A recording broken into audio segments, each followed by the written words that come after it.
আচ্ছা, আমার এরকম কাগজের ভোটার কার্ড আর তোমার এরকম পিভিসি ভোটার কার্ড কেন? তোমারটা পুরনো তাই কাগজের, কিন্তু আমি এটা নতুন করে অ্যাপ্লাই করেছিলাম তাই এটা পিভিসি কার্ড। আমি জানি না, আমার এরকম কার্ড চাই। তাহলে পিভিসি কার্ড অ্যাপ্লাই করে নাও। কিভাবে অ্যাপ্লাই করবো দেখিয়ে দাও। খুব ইজি, তোমার ফোন দিয়েই করতে পারো। তোমার ফোনের ফার্স্ট গুগল ব্রাউজারটা খুলে নাও। আচ্ছা। এখানে এই কথাটা লিখে সার্চ করো, ভোটার কার্ড। আচ্ছা। এই যে ফার্স্ট ওয়েবসাইটটা আসছে ভোটারের, হ্যাঁ। এই ওয়েবসাইটে চলে যাও। দেখো এই ইন্টারফেসটা আসবে ওয়েবসাইটের। আচ্ছা। এখানে লগ ইন অপশন আছে, সাইন আপ অপশন আছে।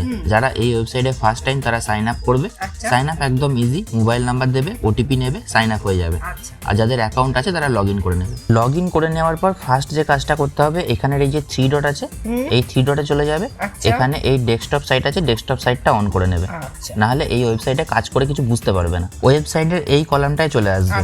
এখানে দেখো ফর্ম 8 বলে একটা অপশন আছে, এই ফর্ম 8-এ ক্লিক করবে। দেখো এখানে একটা অপশন আসছে অ্যাপ্লিকেশন ফর সেলফ না আদার্স, মানে নিজের জন্য করতে চাইছি না অন্যের জন্য করতে চাইছি। যেমন আইডিটা আমার নামে, তোমার কার্ড অ্যাপ্লাই করব, তাহলে আমি আদার্সে ক্লিক করব। যদি আমি নিজের জন্য অ্যাপ্লাই করতে চাইতাম তাহলে সেলফ অপশনে ক্লিক করতে হতো। বুঝলাম। আদার্সে ক্লিক করলে এখানে এপিক নাম্বার চাইছে, মানে যার নামে আমি অ্যাপ্লাই করতে চাইছি বা যার নামে কোনো কাজ করতে চাইছি তার এপিক নাম্বারটা এখানে বসিয়ে সাবমিট করতে হবে। আচ্ছা। এপিক নাম্বার দিয়ে সার্চ করলে যার নামে কার্ড তার এখানে ডিটেলস চলে আসবে। এখানে সিম্পলি ওকে করে দেবে। আচ্ছা। এখানে দেখো এই 4টে অপশন আছে, এর মধ্যে তুমি রিপ্লেসমেন্ট চাইছো, তো এই অপশনটায় ক্লিক করবে, issue of replacement epic without correction. আচ্ছা।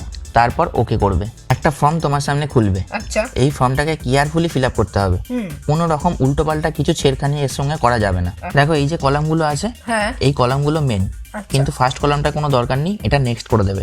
সেকেন্ড কলামটা এটাও নেক্সট করে দেবে, এই কলামটা এটারও কোনো দরকার নেই। মেন যে সেকশন সেটা হচ্ছে এই সেকশনটা। এই যে অপশনটা আছে destroy due to reason beyond control, এই অপশনটা ক্লিক করবে। আচ্ছা। তারপর নেক্সট করবে। আচ্ছা। ডিক্লারেশনের একটা জায়গা আসবে, এখানে ডেট অটোমেটিক চলে এসছে। প্লেসের জায়গাটা তুমি কোন প্লেস থেকে করতে চাইছো সেই প্লেসটার নামটা বসিয়ে দেবে। এই যে ক্যাপচার কোডটা আছে, এই ক্যাপচার কোডটা সেম টু সেম এখানে বসাতে হবে। আচ্ছা। তারপরে প্রিভিউ এন্ড সাবমিট করতে হবে। ঠিক আছে। ফর্মটা এখানে চলে এসছে।